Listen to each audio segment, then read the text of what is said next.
الحمد لله رب العالمين والصلاة والسلام على أشرف الأنبياء والمرسلين وعلى آله وأصحابه أجمعين ومن تبعهم بإحسان إلى يوم الدين.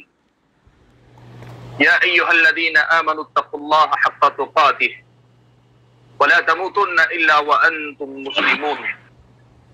يا أيها الناس اتقوا ربكم الذي خلقكم من نفس واحدة وخلق منها زوجها وبث منهما رجالا كثيرا ونساء واتقوا الله الذي تساءلون به والأرحام إن الله كان عليكم رقيبا.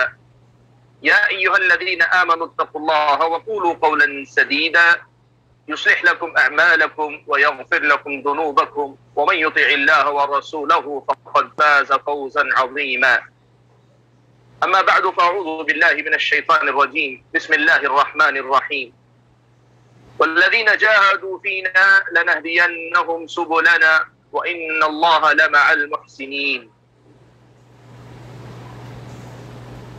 محترم صدر اجلاس فضیلت الشیخ ڈاکٹر عثمان انیس عمری حفظہ اللہ، صدر جامعہ، ذمہ داران جامعہ، اساتذہ کرام اور اس ادارے سے مستفید ہونے والی طالبات، اللہ کا فضل و کرم ہے کہ آپ حضرات کی دعوت پر آج اللہ تعالیٰ نے مجھے آپ کے اس اجلاس میں مختصر وقت کے لیے حاضر ہونے کا موقع عطا فرمایا۔ الحمدللہ میں نے جو تقریریں سنی، پورا پروگرام تو نہیں لیکن جو میں نے سنی اس میں اردو تقریر بھی سنی، تیلگو بھی سنی، انگریزی بھی سنی اور ابھی عربی تقریر بھی میں نے سنی۔ چاروں زبانوں میں جتنی کچھ مجھے شدھ بدھ ہے یا واقفیت ہے اس کی روشنی میں یہ کہنے میں کوئی جھجک نہیں محسوس کرتا کہ الحمدللہ طالبات کی محنت جھلکتی ہے اور اساتذہ کی فکر مندی اور اساتذہ کی نگرانی کا اثر دکھائی دیتا ہے۔ آپ محنت کر رہے ہیں، کر رہی ہیں، اور آپ کی محنت کا اثر یا اس کا نتیجہ آپ کی گفتگو میں، آپ کی تقریر میں، آپ کے انداز بیان میں جھلک رہا ہے۔ اس لیے میں اپنی گفتگو کے آغاز میں سب سے پہلے آپ تمام کو مبارکباد دیتا ہوں کہ آپ نے محنت کی اور ایسی محنت کی کہ وہ محنت آپ کے اندر ثمر آور ہو رہی ہے اور آپ کی گفتگو میں نظر آ رہی ہے اور آپ اس سے مستفید ہو رہی ہیں اور آپ کے اساتذہ کی محنتیں رنگ لا رہی ہیں۔ یہ بات یقیناً قابل مبارکباد ہے۔ لہذا آپ تمام جس نے بھی جس حیثیت سے بھی حصہ لیا ہے، ہماری طرف سے مبارکباد کا اور اللہ تعالیٰ کی طرف سے اجر و ثواب کا مستحق ہے۔ اللہ سے ہماری دعا ہے کہ اللہ تعالیٰ آپ تمام کی کوششوں کا اجر بھی آپ کو عطا فرمائے اور اس کے ساتھ ساتھ اللہ تبارک و تعالیٰ آپ کو اور آپ کی ان صلاحیتوں کو امت مسلمہ کے حق میں مفید سے مفید تر بنائے۔ آج کی اس مجلس میں شرکت کی مناسبت سے میں آپ کے سامنے ایک بنیادی پیغام اصل میں دینا چاہتا ہوں۔ کوئی لمبی تقریر نہیں ہے میرے سامنے پیش نظر، میرے صرف مختصر سے ایک پیغام اصل میں آپ بہنوں کو دینا چاہتا ہوں، اور اساتذہ کرام تو اساتذہ ہے، ہم ان کو نصیحت نہیں مشورہ دیتے ہیں۔ تو جو بات میں کہنا چاہتا ہوں وہ یہ کہ دیکھیے کہ یہ دنیا اللہ تعالیٰ نے دار العمل بنائی، اس کو اللہ تعالیٰ نے دار العمل بنایا ہے اور اللہ تعالیٰ نے اس دنیا میں اسباب مہیا کر دیے۔ اب کوئی آدمی معاشی اعتبار سے ترقی کرنا چاہتا ہے تو اللہ تبارک و تعالیٰ کا حکم یہ ہے کہ وہ اس کے اسباب کو اختیار کرے، محنت کرے۔ اللہ تبارک و تعالیٰ پھر اپنی مرضی کے مطابق اسے نوازے گا انشاءاللہ۔ آپ دین پر، ہدایت پر چلنا چاہتے ہیں تو اسلامی شریعت آپ کو بتاتی ہے کہ ہدایت و بیان و ارشاد جسے کہتے ہیں، اللہ تعالیٰ نے پیغام پہنچا دیا ہے۔ اب اس کے بعد بندہ اپنی طرف سے آگے بڑھ کر اسے اپنانے کی فکر کرتا ہے، اپنے آپ کو ہدایت کا محتاج ظاہر کرتا ہے تو پھر اللہ تعالیٰ کی طرف سے ہدایت سے نوازا جاتا ہے۔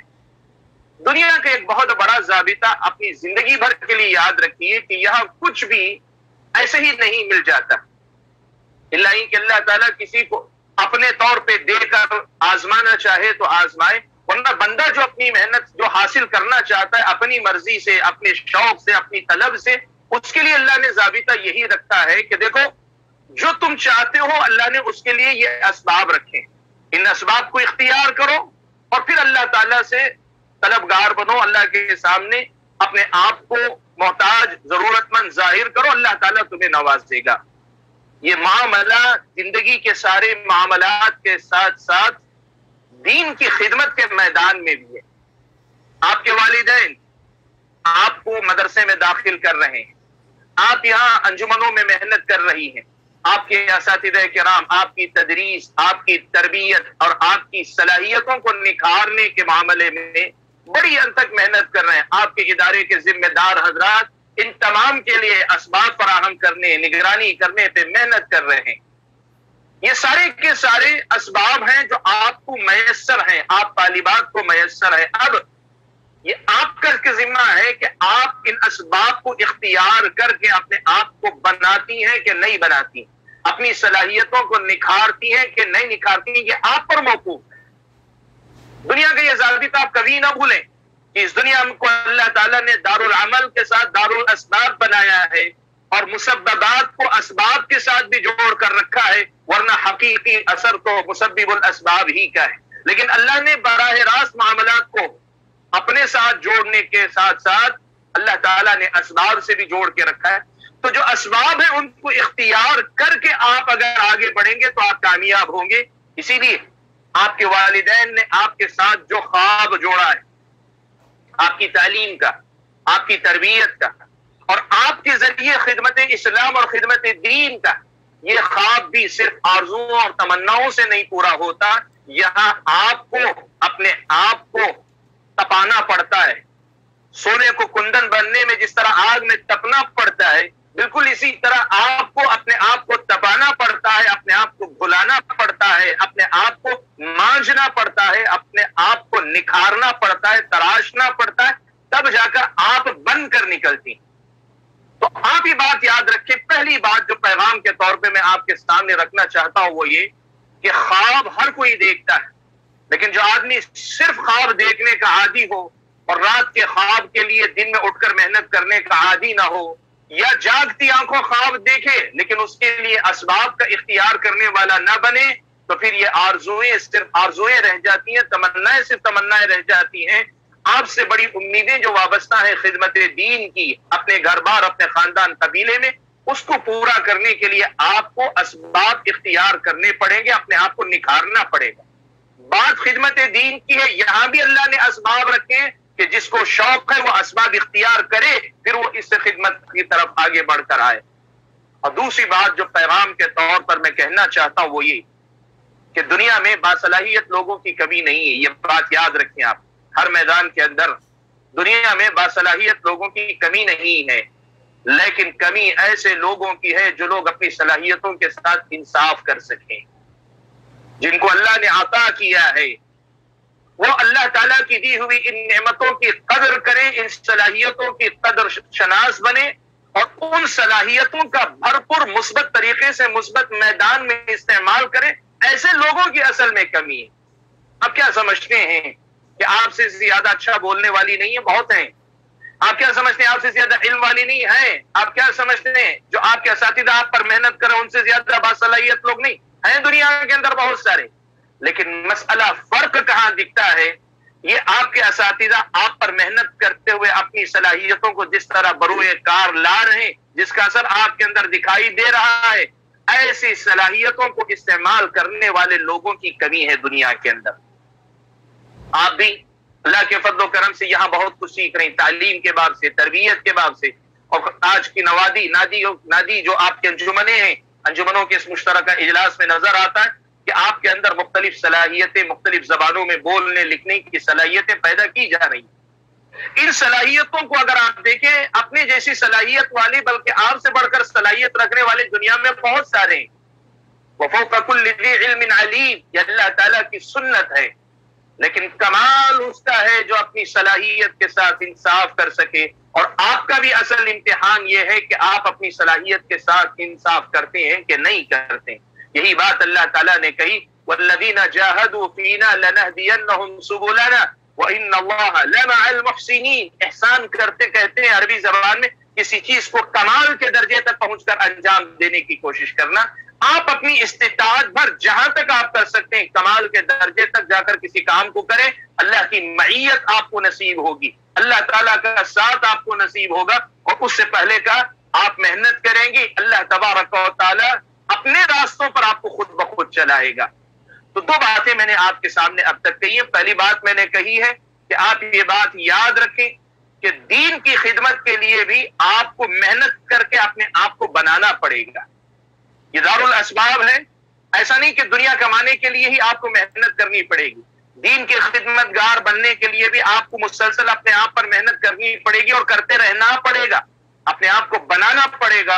اور دوسری بات میں نے کہی وہ یہ کہ بس صلاحیت لوگوں کی کمی نہیں, لیکن اپنی صلاحیتوں کے ساتھ انصاف کرنے والے لوگوں کی بہت کمی ہے.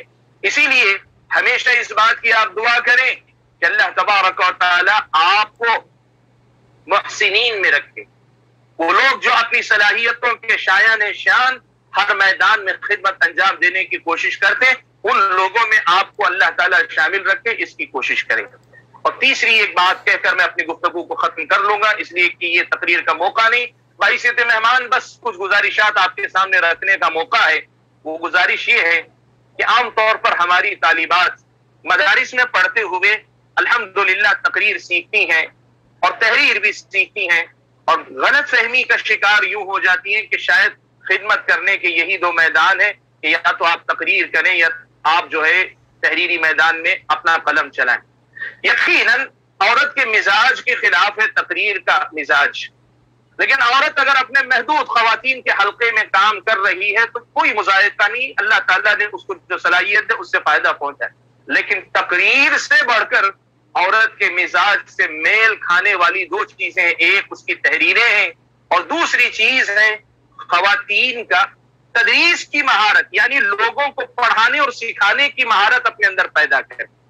آپ کے اساتذہ یہ نہ سمجھیں کہ انجمن میں آپ کو صرف تقریر سکھا رہے, نہیں, آپ کے اساتذہ روزانہ جو آپ کو کلاس میں پڑھا رہے ہیں وہ آپ کو ایک سبجیکٹ بھی سمجھا رہے ہیں اور آپ کو یہ بھی بتا رہے ہیں کہ کسی بات کو سامنے والے کے دل و دماغ میں اتارنے کا سلیقہ کیا ہوتا ہے.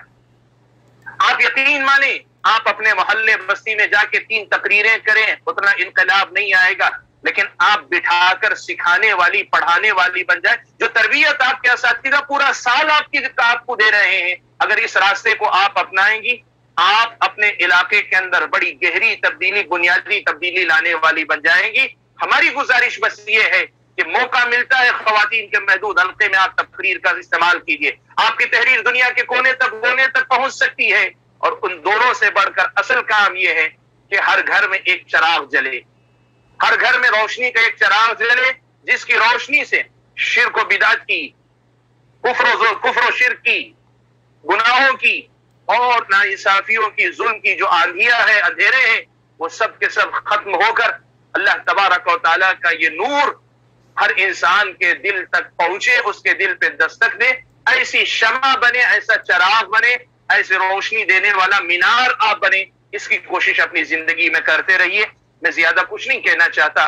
سب سے پہلے تو آپ سبھی کو مبارکباد دیتا ہوں جو اس پروگرام میں شریک ہوئی اور ہونے والی ہیں, اور ان کے ساتھ ساتھ جنہوں نے بھی محنت کی لیکن کسی وجہ سے اگر انجمن میں ان کا نام نہیں آیا, وہ بھی قابل مبارکباد ہے. اور دوسرے نمبر پر میں ادارے کے تمام ہی آپ کے صدر محترم, ادارے کے صدر محترم اور آپ کے ادارے کے مدیر الجامعہ, عمید الجامعہ, پرنسپل اور دیگر جو مختلف عہدیدار ہیں ان تمام کا شکر گزار ہوں. آپ اساتذہ کرام کا شکر گزار ہوں. اور بالآخر آج کی اس مجلس کے صدر محترم جو میرے اپنے بڑے ہی محترم ساتھی, میرے اپنے کلاس فیلو ہیں, شیخ عثمان انیس قمری حفظہ اللہ, ڈاکٹر عثمان انیس قمری حفظہ اللہ, میں آپ کا بھی شکر گزار ہوں کہ آپ نے یہاں مجھے مدعو کر کے ایک طرح سے کہیے کہ شرکت کر کے اپنے آپ کو خوش نصیب بننے کا موقع دیا. اس لیے کہ جب کبھی آپ صلاحیتوں کو نکھرتے دیکھتے ہیں تو دل میں امید جاگتی ہے کہ مایوس ہونے کی ضرورت نہیں. نہیں نا امید اقبال اپنی کشت ویراں سے ذرا نم ہو تو بڑی زرخیز ہے یہ، ذرا نم ہو تو یہ مٹی بڑی زرخیز ہے صافی۔ یہ وہی بات ہے، جب کبھی اس قسم کی مجلس میں شریک ہوتے ہیں اور ہمارے طلبہ یا طالبات کی صلاحیتوں کو نکھرتے دیکھتے ہیں تو دل خوشی سے معمور ہو جاتا ہے کہ دشمن لاکھ برا چاہے، اللہ تعالیٰ نے اس کے توڑ کا انتظام بھی اتنا بہترین کیا ہوا ہے۔ اللہ سے میری دعا ہے کہ ہماری یہ خوشی اللہ تبارک و تعالیٰ دوبالا کرے۔ اللہ تبارک و تعالیٰ جتنی ہم توقعات ان بہنوں سے رکھتے ہیں اس سے کہیں زیادہ دین کی خدمت کا کام اللہ تعالیٰ ان سے لے، اور ان سب کی دنیا اور آخرت کو اللہ تعالیٰ کامیابی سے ہمکنار کرے۔ آمین۔ وآخر دعوانا الحمد للہ رب العالمین، والسلام علیکم ورحمۃ اللہ وبرکاتہ۔